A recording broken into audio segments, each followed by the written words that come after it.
Okay, I'm starting, even though I just got a cup of, well, I didn't just get it. It's almost gone. And I have something on the stove. And Stella's been outside for a while, so no telling when she's going to show back up. Right now, she's still interested in the roofers across the street because they came pulling all in with their trucks, and she goes so wild for that kind of stuff. But anyways, I had my hair pulled back. One thing I wanted you to see, um, see, even when I do this, so it still shows up more white. If I'm just standing in the mirror, see like that, how you don't see it so white when you're looking this way. And so that is, but over here, I don't know, it's picking up on some reflection more. But anyways, but there was another thing too, is so I did this other weird thing today. So I had gotten Stella some bacon at the store because it was, kind of cheap. Like this grocery store I go to, this grocery outlet, there's always stuff that is marked down so cheap. The other day I got $700 worth of groceries for $350. And so it's like one of the things, like say pineapple orange juice, and I got for 98 cents instead of, like, if I went down here to this market, it would be like $5. So anyways, it's like that kind of thing. But one of the like, it'll have some bacons, they'll be like $15 for a pound, and then another one will be like $2.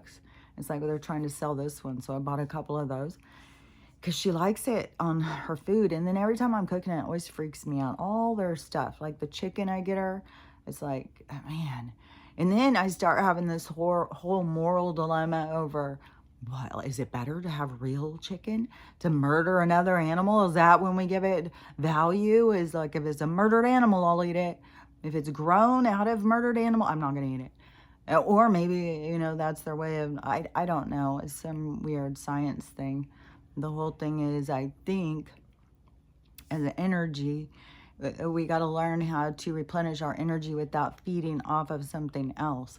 That is a part of what they did. Even Finkelstein talks about it.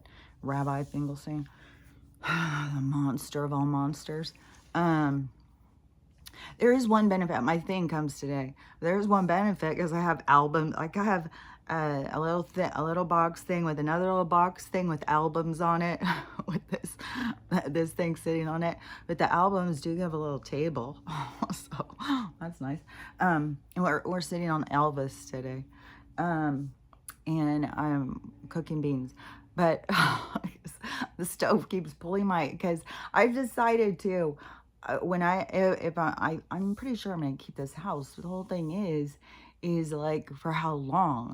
It's not like the government. I feel like it's nature is going to wipe out this area more than I think that a lot of the bank battle is over, and a lot of it's for show, and a lot of people could just, everybody stop paying their shit, and there would be nothing. We would see, oh, now it's gone, and as a mass amount of people. But if I get to redo this kitchen, then I don't think I'm gonna put a stove or oven. I think the toaster oven is just fine, and even if you wanted to go, like, I don't know, I'm just not into these big meal things anyways, like Thanksgiving or something, and where you like, oh, we only need a double oven for Thanksgiving. So many people back along, like, a while ago, back when I was young, people put in double fucking ovens for Thanksgiving. There used to be like one little wall unit oven, and a stove. A lot of times the stove was just like on your counter. It wasn't like this combo unit thing. That, I'm sure they came into, like, oh, let's do that because then we can make a lot of money off these people, and we'll tell them this is the best way to go.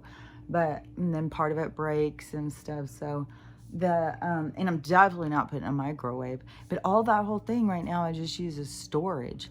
So I was like, I'm just gonna put in cabinets, and then have a toaster oven, a stove top, and then outdoor kitchen. So a lot of places there's more outdoor kitchens, and our climate should go more to that kind of, where we can all have outdoor kitchens. I think the climate's gonna make a lot of changes over the next, I don't know, 5 or 10 years or something. But anyways, I had bought her this bacon, and so when I'm ever cooking it, it always like gets me thinking all these moral thoughts and stuff. But um, I kept thinking about, people kept saying to use beef tallow, and so I was like, man, I'm gonna save the fat, like animal fat. I remember it used to be everywhere you would go, people had like an animal fat jar on their stove, and they always saved the animal fat. And women used it to cook. They just scoop out the animal fat and use it to cook in, and then it always had a lot of flavor and stuff because of this animal fat that they have gotten us away from.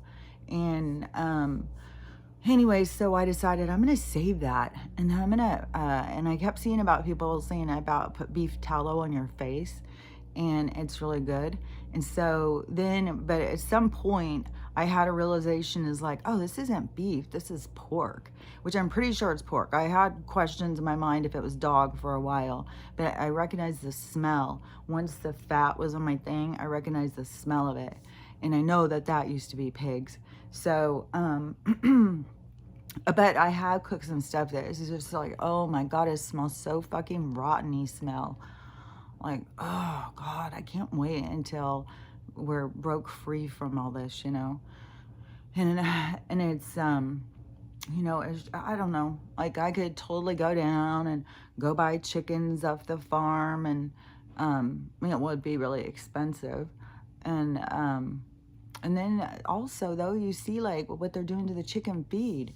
It's like they're going and they're killing, like, the whole thing. It's like we're breaking free from something that was, but you know, I can't force Stella to not eat, because I eat all the time, but and I eat a lot of junk too. I made the best cookies the other day. Oh my god, they're so good.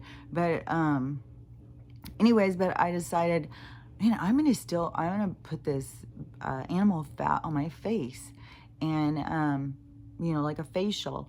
And then I wanted to take a bath. I was waiting for this. I ordered like a loofah that is like the real kind. There's all these different other kinds, but anyways, I just wanted the real kind, because I felt like my skin, it felt like it was having like I don't know, like bumpy or something, where I was like, man, it's like my ship's getting barnacles or something. I was like, fuck, I'll scrape this shit off. So anyways, I wanted to take a nice soak and you know, do a scrub and stuff. And then so I decided, oh, I'll do the facial. I'll put the animal fat on my face, which that was pretty, for me not being a meat eater and have that all in there. It smells like you're just baking on your face. So anyway, I left that while I was soaking and doing all that stuff, like soaking my feet and shaving and all. And then, so however long it was, I felt really pruny, but I didn't time it. And then sometimes I can do it by how many songs I played, but I keep getting very lost in my own world.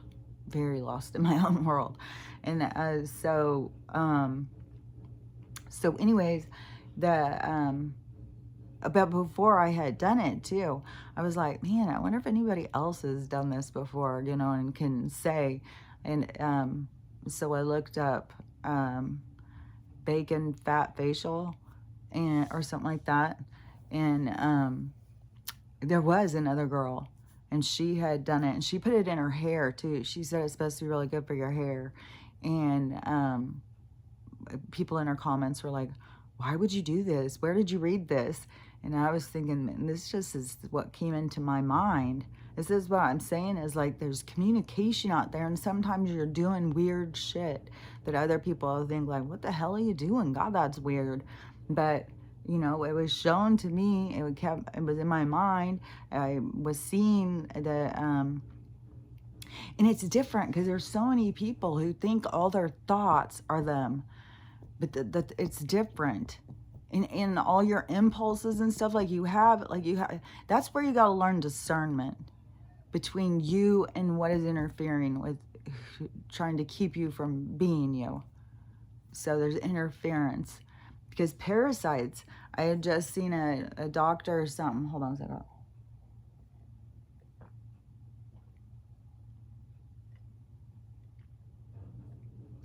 I just seen this doctor. This is getting pretty heavy now. See, I do have chunky buns. They're just up on my head. But I saw this doctor and he was talking about the parasites and how much that is sending information through like impulses, and people pick it up as thoughts and stuff, just like the craving sugar thing.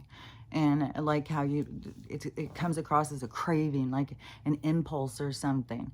And so people follow these impulses over certain things when it's really coming from the thing that's living off of you. It's not even coming from you. So, but that is where people don't even know themselves that well, to be able to decipher. And I think part of it is because they created so much interference. But the interference isn't just with the noise. They make the noise, but it's on all different levels. It's a whole gradation from micro to macro, how they create the noise to distract you from you remembering or figuring out who you are. And so that's a challenge, but it's like part of the challenge of the game, I think. I think that is part of the challenge. Like, it's going to be a challenge, but people just get caught up in things. And I don't know. And besides, these people have studied this. They knew how to work us. So, I mean, they've been doing this for a long ass time. So they know how to, get people to be contained by one another's views of you and things like that. They figured out how to harness these kinds of energies and stuff. But and then there's so many people who follow like impulses, like they have no way to turn themselves off. And then that's how these fetishes have all gone so extreme, where people have to learn to monitor themselves. That's a part of the growth and the expansion, is the learning how to monitor yourself, not to just follow your impulses. Following your impulses is like a child who doesn't stop and think. As you grow older, as you continue through the development process, then you should be adapting further, more beneficial, like calmer states of being, so that you aren't just following every little impulse, and you are a product of your environment, product of your anger, product of whatever has happened to you, And one thing I was thinking about this morning is, well, for one thing, yesterday was my youngest daughter's birthday, the one who hasn't been talking to me. And it just makes you, it's kind of sad, but it's stuff, that I've got to just learn to release. She's on her own journey.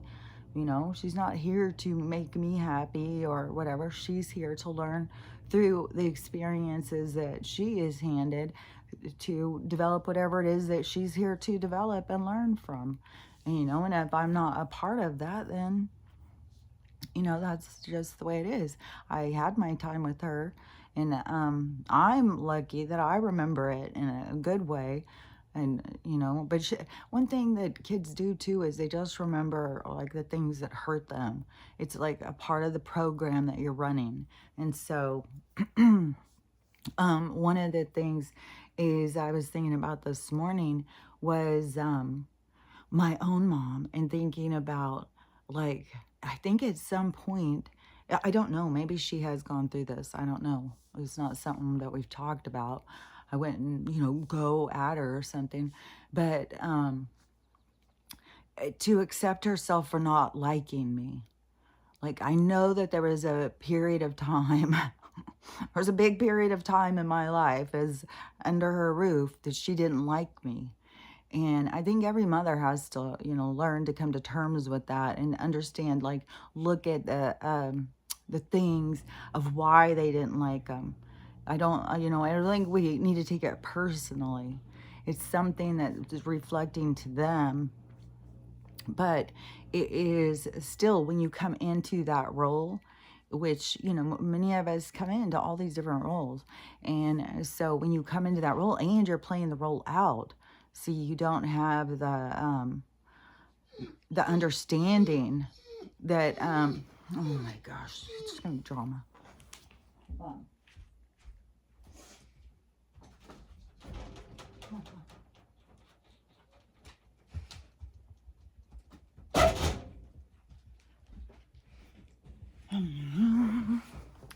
And she can't even lay on her bed. She'll go get on her bed, but she can't stay there very long. See, she's already off.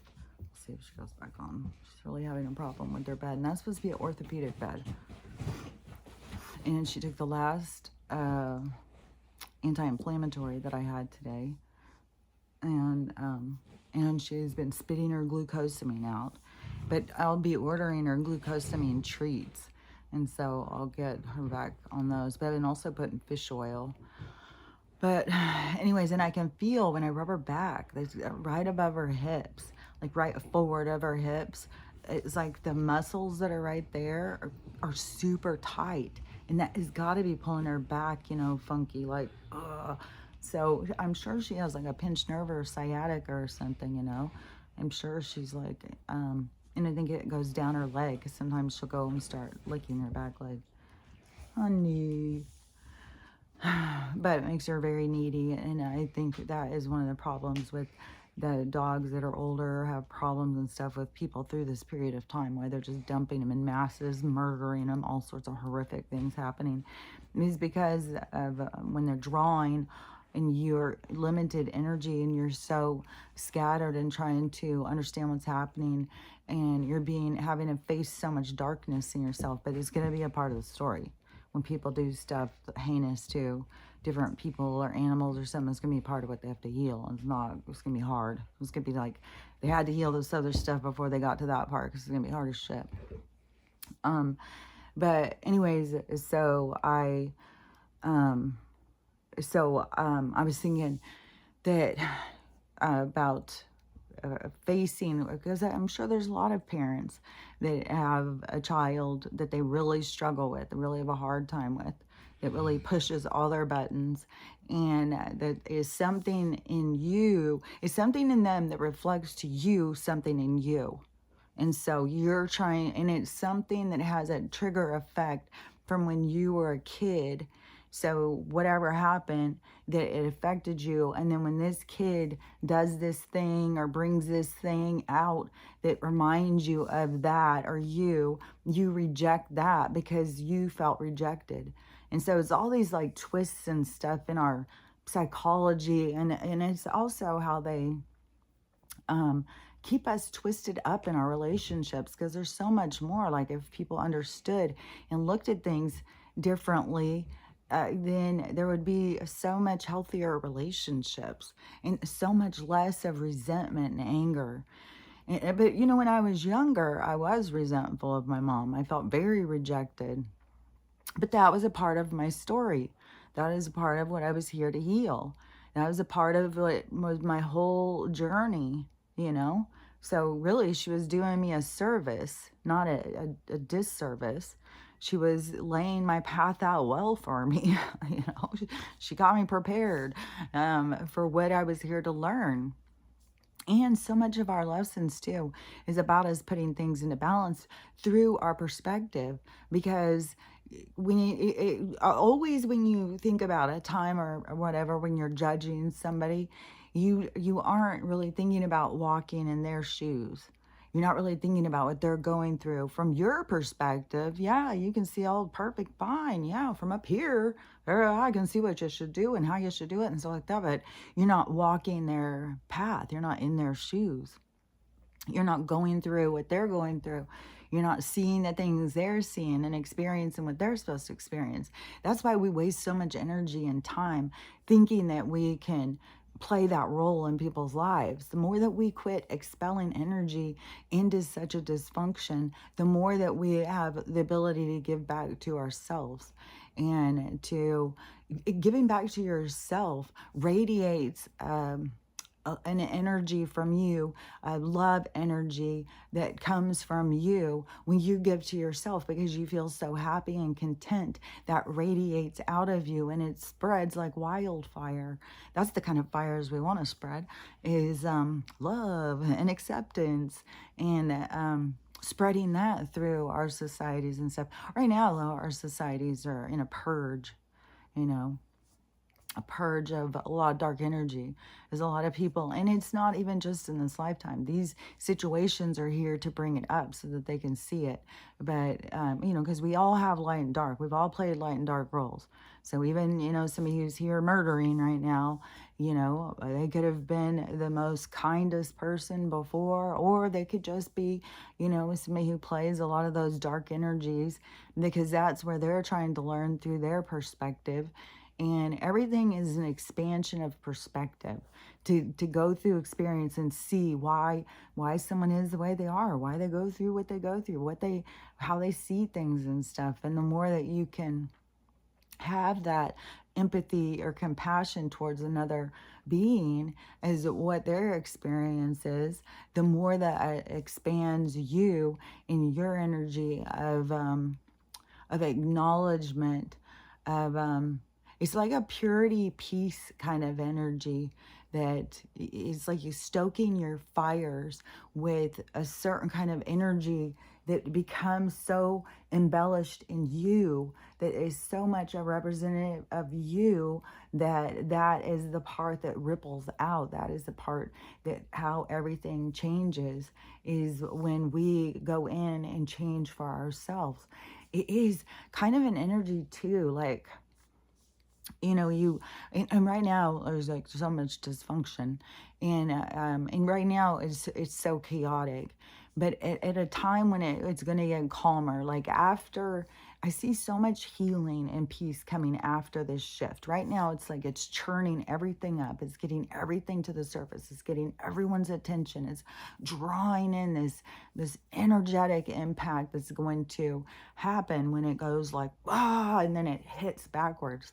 And when it hits backwards, it's going to be just like, you know, when somebody is in a car wreck, or, you know, when somebody is doing a tumble, or they're diving off the board and then they belly flop or something, that kind of jolt against their, like, you know, like the energy is going to hit them in a way that they're not expecting it. They're going to be expecting it to, you know, like the dive's going to go smooth and they're going to belly flop, and that is going to like hit into their thing. And that is a part of this ego assault. It's not, is that awareness. It's like our ego awareness. It's because people have lost track. They've become so out of balance in themselves that they're led by their ego in most cases. And you think like, oh, well, they are not egotistical, but it's different than that. It's like the same thing what I was talking about. Like you have somebody who's in the biggest victim. Oh, poor me, poor me.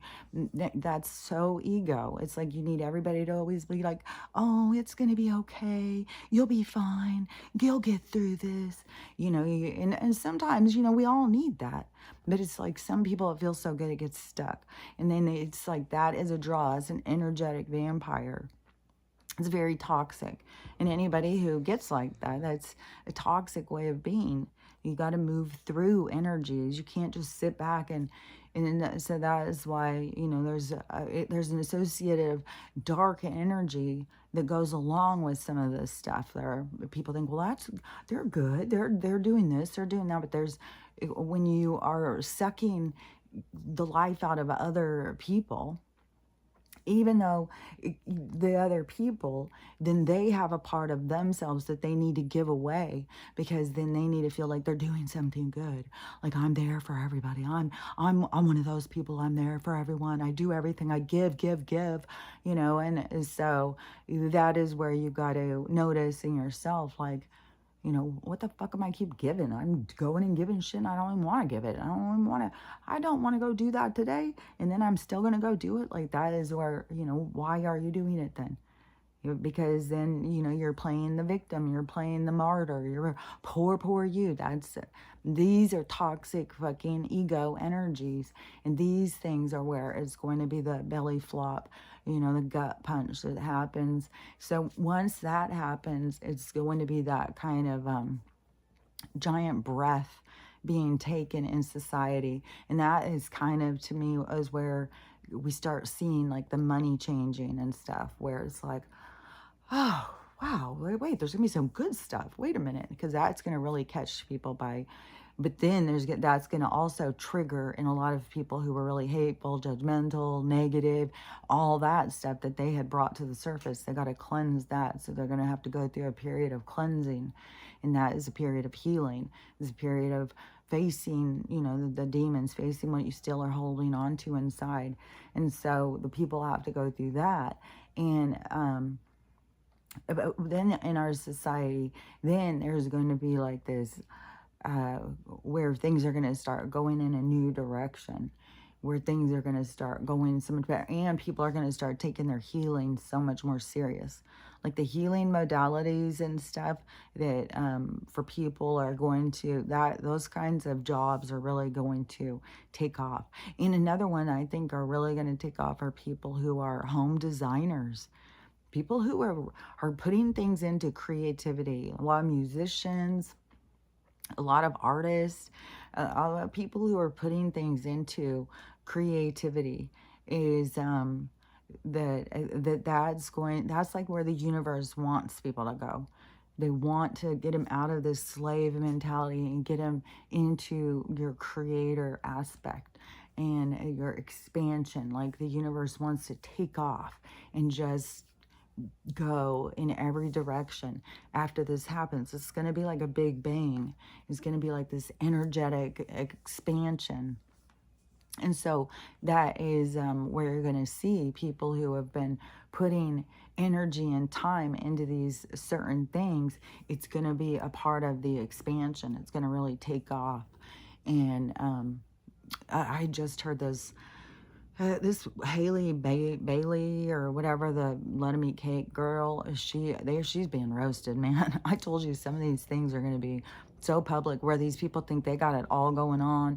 They got 10 million followers. They think they're living large and just going in and just looking down their nose on people. And her videos were so snooty. God, now that I've seen some of them, like stuff like, oh, so you're telling me 256 children died for these earrings?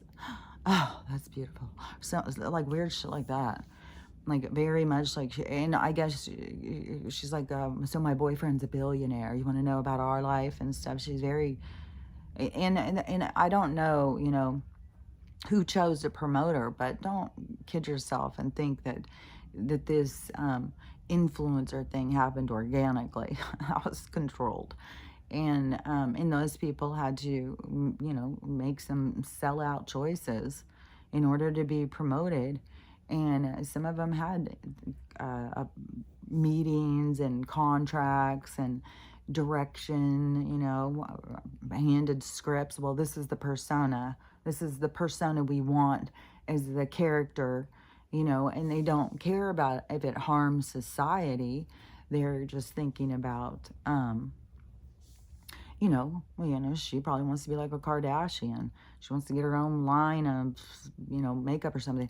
And I guess that Kylie, her makeup is, it was like at 300 million a year money or something, and it's down to 28 million.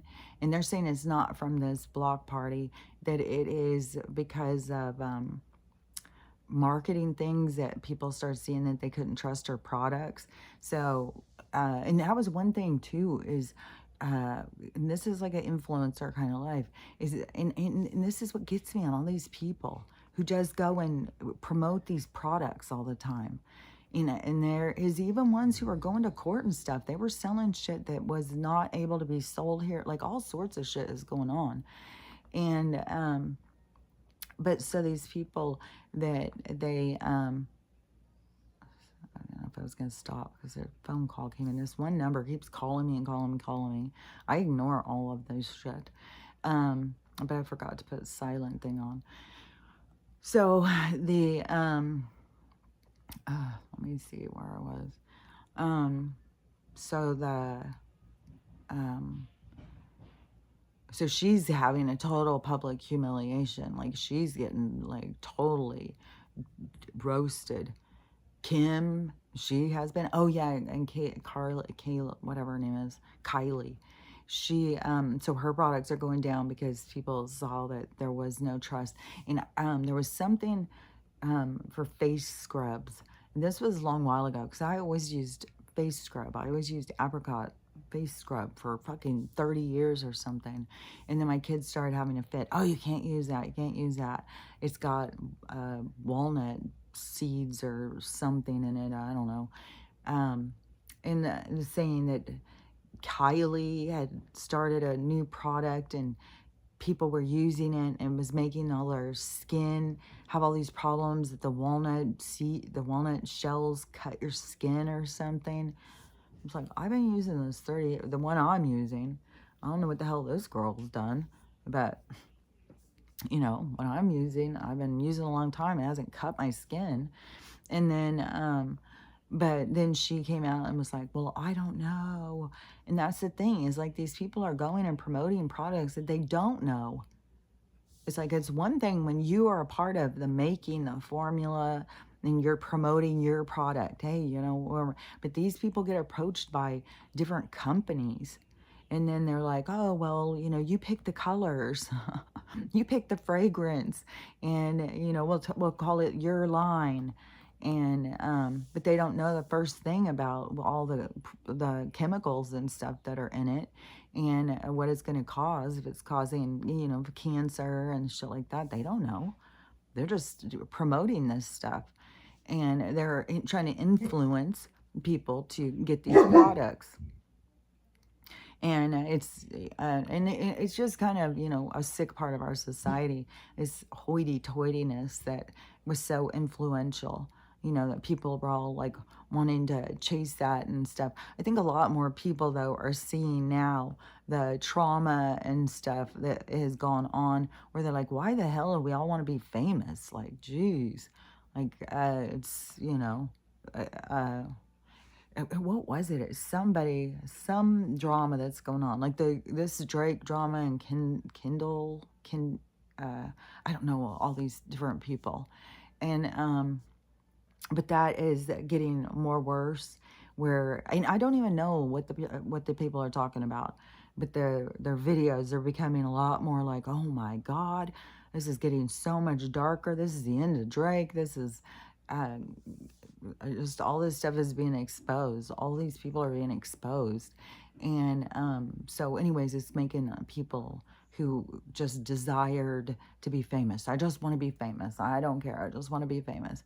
Then it's making them look at it differently. And it's, you know, because you're chasing something that you're not supposed to be chasing, for one thing. It's not supposed to be what everybody's here like, oh, I just want to be famous. I just want to be famous. If I'm rich and I'm famous, then I'm going to have all my problems solved. Everything will be great. And it's like, well, that's crazy because there sure is a lot of rich and famous people who will tell you that that's not at all the truth. And I've met lots of rich people who are miserable. So it's, yeah, and a lot of rich people who just have lost track, you know, just lost track of their morals. So it's that's part of, even to me, some of these girls going to this Met Gala thing and just thinking that's okay to have 7 people carry your dress. Like, oh my God, I mean, I just can't even imagine. Who was it that was like walking and had some long train? Maybe it was J-Lo or something. I don't know. These people are all being roasted, though, so bad. I don't know. Somebody's getting videos of J-Lo and she's like, I don't know if they're getting it with no filter and she looks, you know, so she's just going around with a filter all the time or something. You know, I don't know. This world is so, so weird. Well, do you want some more medicine, honey? It's like what it is. This is what it was like all night last night too. I feel tired. she kept waking me up. And one of the times, like I think at the midnight waking, then I was up for a long time, and then she's laying there snoring, and I'm trying to get back to sleep. And I swear to God, it's like right when I get back to sleep is when she gets up, and she's like, no. And I know she's uncomfortable. And another thing too, like if I go rub down her back, it will like ripple. Like you can see like the nerves are all just like, "Rrr." So I just know she's uncomfortable. I did with the bath water stuff. So it had bentonite clay, apple cider vinegar, baking soda, boron, Epsom salt. Even though I got to get the other kind, I still had some of this other left, and that other still works, like on her cysts and stuff. So, anyways, I soaked a towel and then I soaked it on her back a couple of times, and trying to get the toxins out. I'm going to order some more horse paste.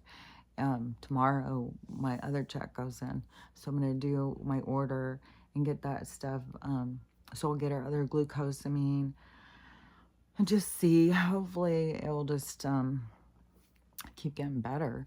But I mean, that's one thing. Like one thing is I'll know that I have done everything possible. But you know, I mean, anything could happen. She could suddenly have a heart attack or a stroke or anything, you know. I mean, I don't know when her time is up.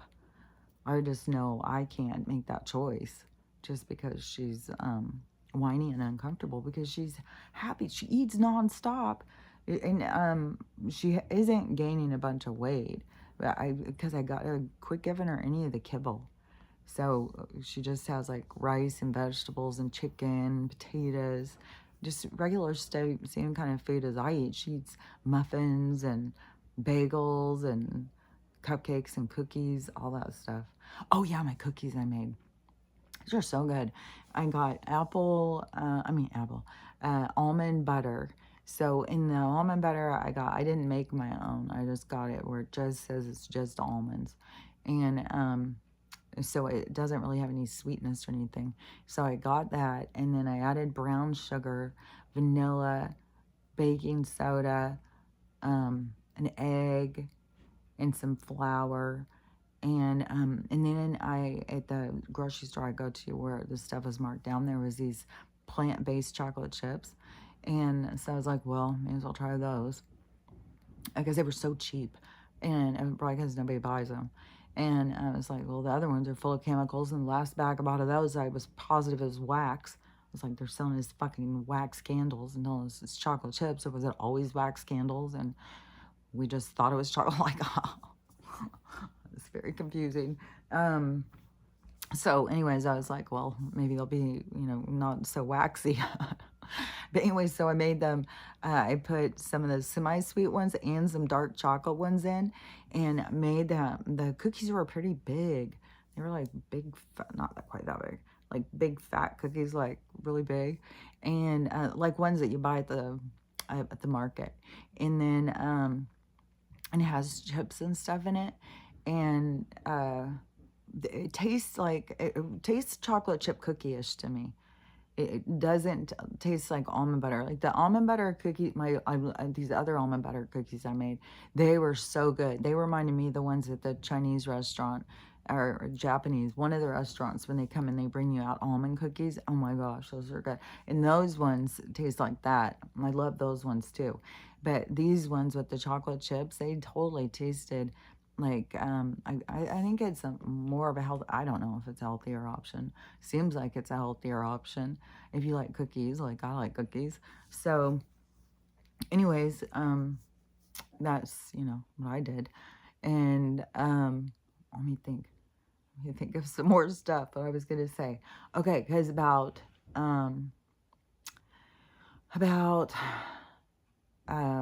did I finish saying? Because it seemed like there was something else I was going to say about feeling rejected by your mom.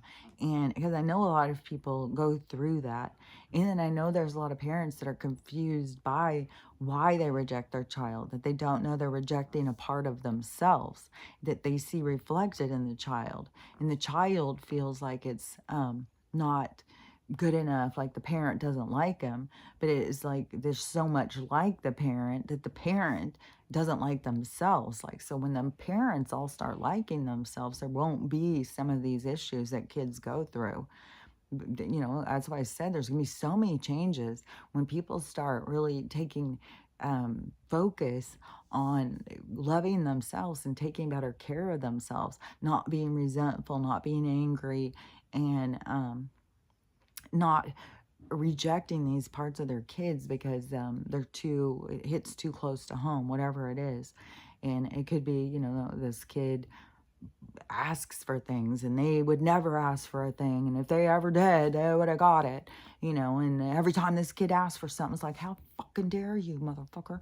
You know, so it can be such small things, but that trigger is meant to come in for that parent. And, you know, just like all of our animals trigger everything around you, all those triggers are meant to happen to help you bring these things to the surface so you can see these parts of yourself, so you can heal these parts of yourself, so you don't drag them around and then be upset with yourself. So you are more clear about yourself and you're more directed in your behavior. You're not just a product of your environment, just reactive and just, you know, just reactive to the trigger, like you're just playing backgammon, or what is that, what was some game where you hit tennis or something, where you hit the ball back and forth and you're just going, you know. You need to develop your skills, so you get out there and you're like playing more consciously of a game, so that you are more directed in your behaviors. And you aren't, because so many times people's own behavior is the part of themselves that they have a hard time getting over, because they're mad at themselves. Like, I can't believe I reacted that way. I can't believe I have such a short fuse. I can't believe I get so mad. I can't. There's so many parts that people want to contain themselves. They want to control themselves, but they're just kind of lost. They don't understand why they're so triggered. And one thing is when you do get triggered, like if you are heavily triggered and you're very reactive, is try and take your reaction away from whatever the source is. Like, get used to, like, what you're trying to recalibrate yourself is going on walks, taking time to yourself to go on walks and reflection. You know, go out and take time to yourself and think it through. And always when you ask to be shown, they'll show you, you know, what it is that you are trying to purge out. And even though the other day when I had said, you know, show me, and they're like, it's going to come as it, you know, it'll come as it comes. Like, if they tell you that, then just, you know, but usually if you have some kind of a trigger and you are asking, what is, you know, what is it I'm trying to see? What is it? Then something will come in, some kind of reminder. A movie will pop up, and it will be about a kid who's going through something that you went through, like being rejected on the baseball team or something. And you start watching it, and it will bring all this stuff to the surface, and you're bawling your head off. You don't even know why the hell that you're having this reaction. And then, you know, you spend days thinking about it, and these memories of what you went through coming, and you're crying and you feel like such an idiot. You're so bothered about this weird thing, but really that is the release. You're releasing something that has been pinned up, and that event was there to release it, but it may not be the source of where it originated. It could have been something far worse. So don't be thinking like, well, God, I'm such a wuss over that. It's like, no, we're playing out things to shed old things. It's like old past lives and stuff. We're playing out things to shed this parts of ourselves. So don't be mad at yourself and think like, well, it's just, you know, because I was rejected off the baseball team, that would make me so angry that I was so reactive. And but whatever it is, you know, and it will have something to pull you through, to get you to release it. So you just got to give it that time, that energy. That is one of the big things why they want to keep you so busy working. What was it? It was something I had just seen where it was something, was it a movie clip or something? Maybe it was a movie I was watching and they said, well, you can't give them time. Oh, you don't want to give them time because you don't want to have too much time to think. Thinking's the worst thing and stuff. There, maybe it was like an old movie, but I was like, that is exactly what they want you to think. Like, you shouldn't be thinking, but you do need to have time of thinking. You need to have time of reflection. You need to have time of communication with yourself, with mind, body, spirit, with your higher self, so that you can process what you're going through in the experience so you can let go of stuff. But that's why they want to keep you distracted all the time, keep you in dramas, keep you busy working all the time so you don't have time to think.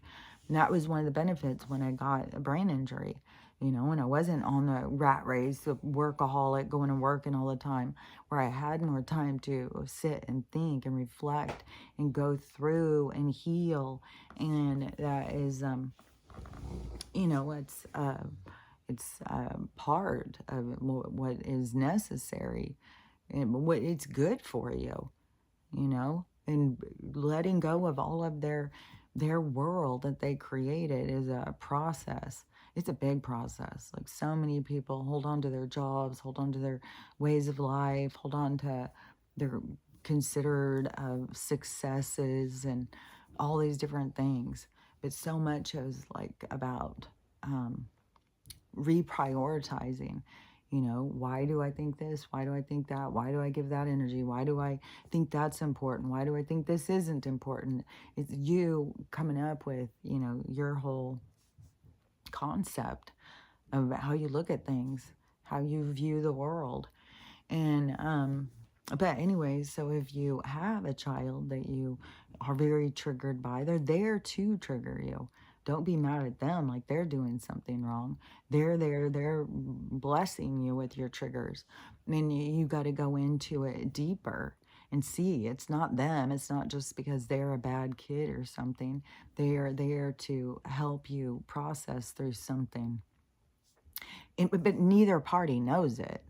It's not like you can help on that level. It's your own awareness of your relationships on a spiritual level of why people come into your orbit, why you have the interactions you have.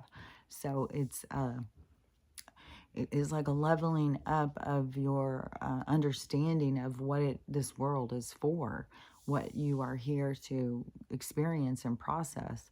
So it's like you can go through it and not get any of the benefits, and then, you know, get to the your life review and look over it. But I think that there's a benefit to having a spiritual understanding while you're in the process. But I understand that not every soul is about that life. It is not every soul's role or instinct, because all different souls have all different roles and different things that they're playing out. It's like not every soul is just focused on spiritual enlightenment. Like, there's some souls, it seems like, from what I understand, is like there's some souls that is their spiritual intentions from a long time, like life after life after life. They play out different things, all in regards to like spiritual connectiveness, in like bridging a gap of the supernatural and the natural, like bringing those two together. And so and, you know, they have gurus and monks and shamans and healers and all people who are really, really focused on that spiritual side of themselves. That is like a learning and a learning avenue, a learning practice of the soul. And so the learning and expansion, it doesn't mean like every soul has to go through that just like, to me, it seems like the same thing as like a university when you pick your study. Like, if you pick psychology and somebody else picks liberal arts, you don't have to go and learn all their stuff. You learn through your education through the liberal arts, and like they learn through psychology or through science or whatever, which way you go through it. And so through your soul's learning, whatever experiences that you play as a role in, as a cell, as a soul to the solar system. And so it's your part. And also it seems like it's groups. Like I said, like groups, like how we have organs inside of our bodies and stuff. And each organ has like a philosophy. It has its own way of being. And maybe that's where the 13 comes in. Like there's 13 different philosophies. There's 13 different demigods or philosophy, like these aspects of learning, these ways of understanding. Maybe that is as far as we have gotten, is a certain amount. Maybe we're making more all the time by us expanding, and that is maybe why we have so many watchers and stuff watching. It's like watching a poker game and becoming a better player as you watch the experiences play out. And then it's kind of like a bingo card, though. It's like once you learn these certain things, it is like this expansion is always happening. And see, when we're the expansion. The like our souls are the movers and shakers. They're the creators of experience and stuff. And it's not like, where you go and you think, oh well, that tree, they're a different soul, but you don't know what their soul is. The only time you would know what somebody's soul is, like what philosophy or what vibration, like we can see like low vibration, high vibration, but you can't see it as detailed, and know, everybody's different understanding or perspective or philosophies and where they were associated from. But it seems like to me, like if you were in your spiritual, like if we were to step back and look at the whole cosmos, spiritual reflection, that you would see pockets, groups, like organs of a certain frequency that would have like a certain radiation, a certain color, and all the different ones. And that one would be, it has an understanding of itself. It is it's a philosophy. It's a way of approaching what life is in existence. That's why we all have different ones. And we've all interacted with different souls and learned from one another in these different lives and processes. So even when you have come from one philosophy, you've come into these experiences. So you learn from other ones that gives you more expansion, as long as you can keep opening your mind and not keeping it in a locked position of, only your way is the right way. This is the only way to be, and all that stuff. Because it is like, it's like the same thing, like for the spirits, like, because you can learn through the light or you can learn through the dark. Like there's different ways that you can go in and learn through experiences. That's how there can be people who can go in and play a lot in the dark, because there is lessons that you can learn through playing those roles. And it seems that it's not as common that people want to play darker roles, and it is a lot more. But see, you have to have the darkness to go with the light in order to have the whole observation, the whole experience, because it can't just all be good, or then there's nothing to witness, to balance it, to see, to figure out the range. So you need to have these other things play out. So a lot of times where we think like, oh, these people are bad, these people are bad.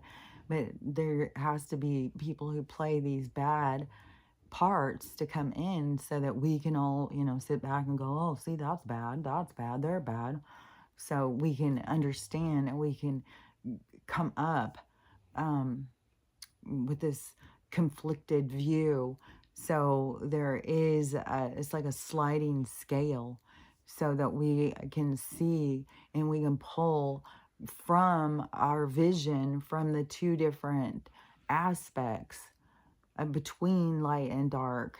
And so it has significance where, so many people, they are, you know, it's, it's, uh, it's all bad. Like everything's good and bad, and the bad is reject the bad. But you got to see the benefit of the bad as well as the good, because hold on, I think that this is it.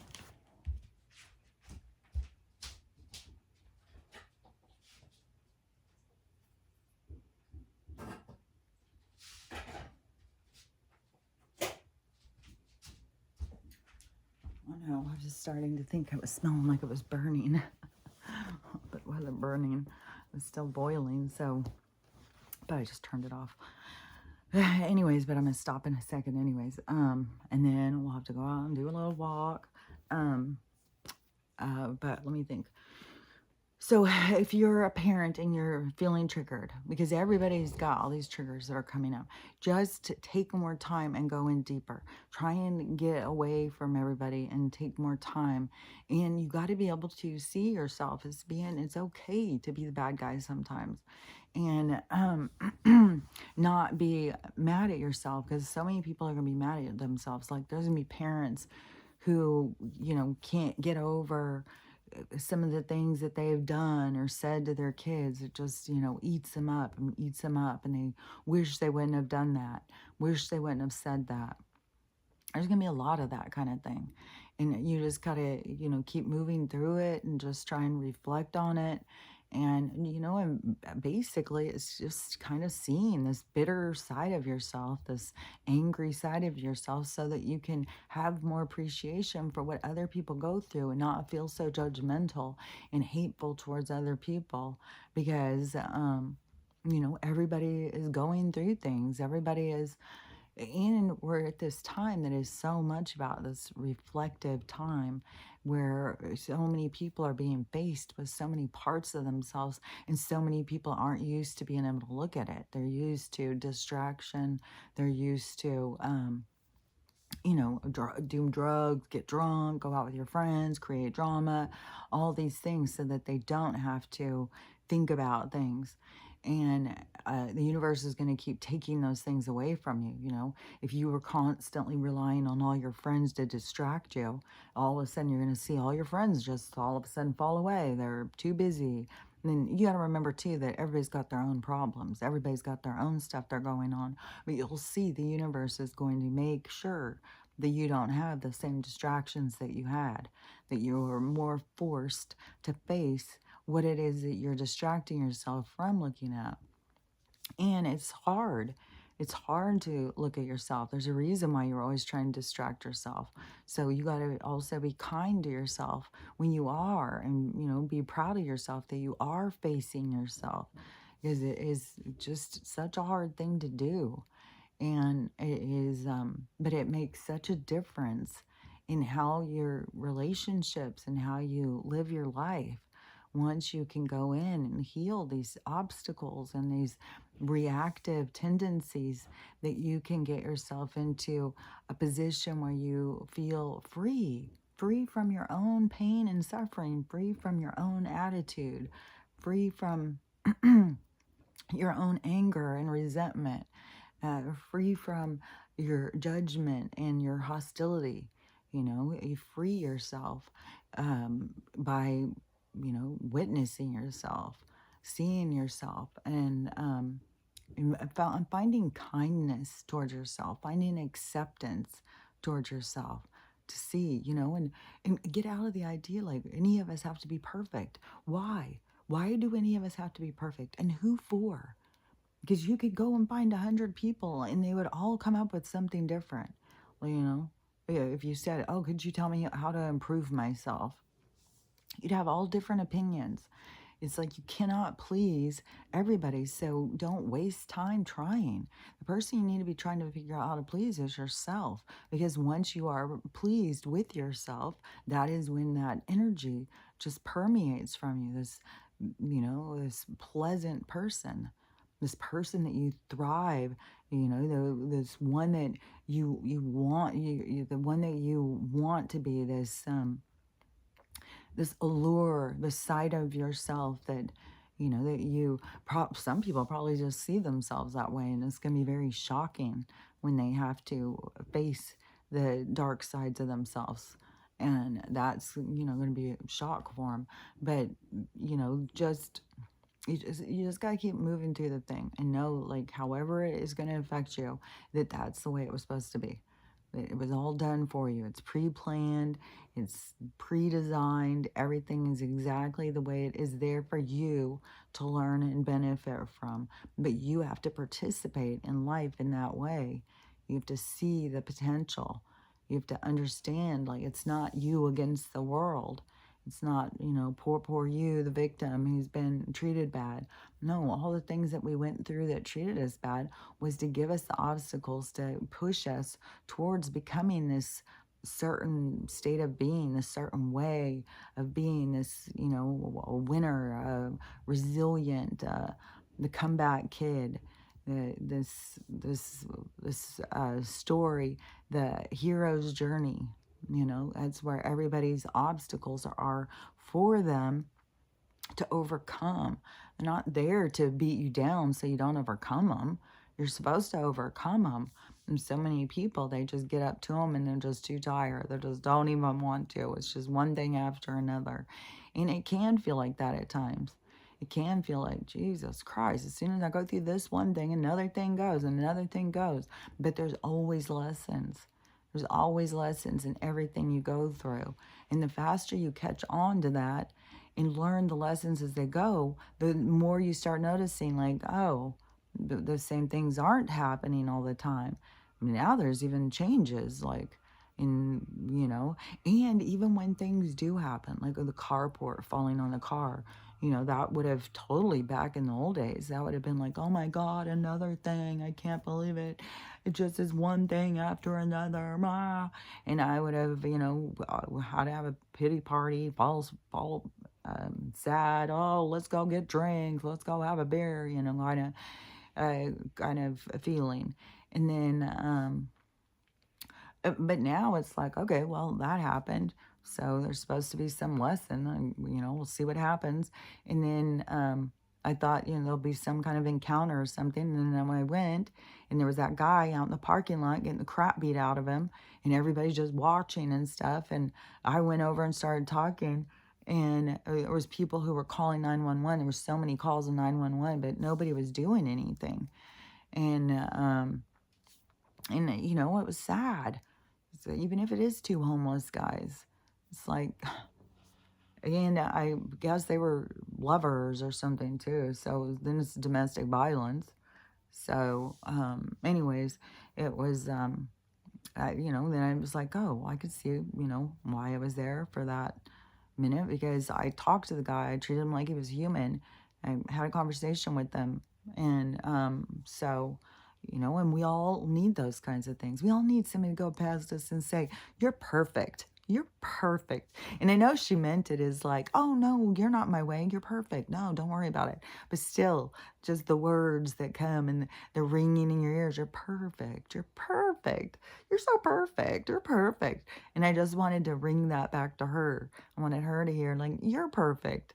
We're all perfect. We're all really seriously perfect. It's our own internal battle that makes us feel like we're not enough. It's our own comparing ourselves to other people that makes us feel like that we aren't good enough, we don't have enough value, when we really, realize the good parts about us, the loving parts about us. Then it is, you are perfect and you have a lot to offer the world. You just got to heal your wounds, and then, you do start just radiating out love and joy, acceptance. And then it is like a moth to flame. You have more people that want to talk to you, be around you, because it makes them feel peace inside of them. They feel more like nothing is pulling on them, nothing's trying to take from them. They can just be in peace and just feel like, and that is where we do go in this society. We stop with all of the energetic vampirism and all the people sucking the life out of everybody else around them, and that is where there's going to be changes in the micro macro of how people indulge themselves in uh, the consuming energy of how we consume it and what we consume and stuff. It's like a complete overhaul. Everybody is in reflection looking at how they eat, what they eat, how they get energy, what they need, paying attention to what their body needs, and seeing it. There's like a lot of parts to it. It isn't just like a one size fits all. It's not like, oh, you can get it all done in a couple months. Like, I've been doing it for years, man. Years. So, this, and it's not meant to be fast. There's no winning. There's no like, oh, now you won. Now it's all done. No, you're living, you're learning, you're expanding, you're growing. So that is, it's like a flower, and it keeps growing and growing. I mean, are you going to say, oh, now it's grown enough? Or are you going to just let it keep going like Jack and the Beanstalk, And that's where you got to not stagnate your own growth. Let your growth just go and be wild and see where it takes you. There can be a whole side of yourself that you have no idea about. Like, I swear, there's artists and musicians that are living in people that are scared to be seen.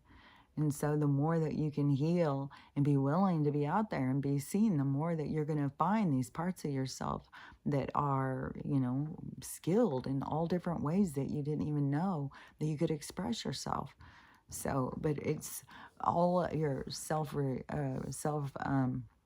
expression has to come from a vulnerable point. It has to come from a part of you that is healed and willing to put parts of yourself out there. So it's all part of the development of yourself as you're going through your healing process of, letting go of this old controlled world and going into, it is like open space. It's like going into the great unknown, going into, the world that you make, the world that you create.